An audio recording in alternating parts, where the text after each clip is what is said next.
And so we've been doing this for years, and the boardwalk and the fencing has really made our lives easier because it really delineates Bluffett Beach.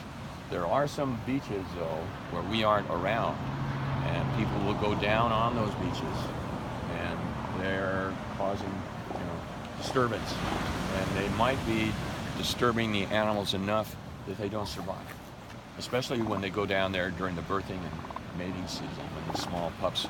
Because a pup that gets separated from its mom, there are two things that can happen: starve, because nobody else will feed it, or if it does find another female to nurse from it, in addition to her own, neither one of those are going to get big enough to survive the post-weaning stage. Also, sometimes those pups get run over by one of those big males, because they could care less about the pups, run right over the top and kill them. So usually we lose about 5 to 10% of the pups before they even get to the 1 week old. And we don't do anything to change stuff here because we don't want to cause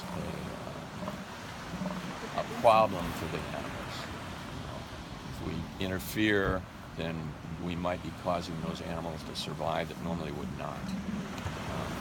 One of the things about sea lions is they have domoic acid poisoning, where they eat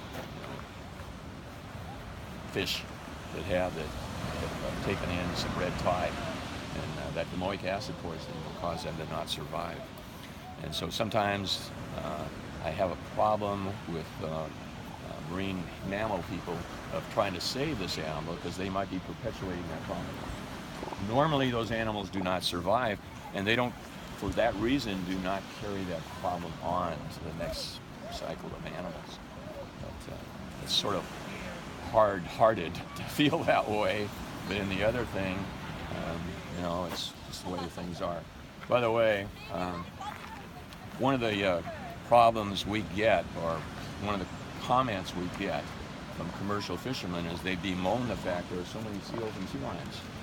And yet they're one of the reasons why, because they overfish great whites, and they use nets to capture fish. And when an animal gets caught, especially a great white shark, gets caught in a net, it'll drown. So they don't even start breeding until they're 10 years old, and they don't start eating marine mammals till they're 10. They're eating mostly fish. That's when they're most likely to be caught. Anyway, that's a problem for them, and hopefully, eventually, their numbers will get higher, when we take care of not allowing them to get caught in nets or overfishing.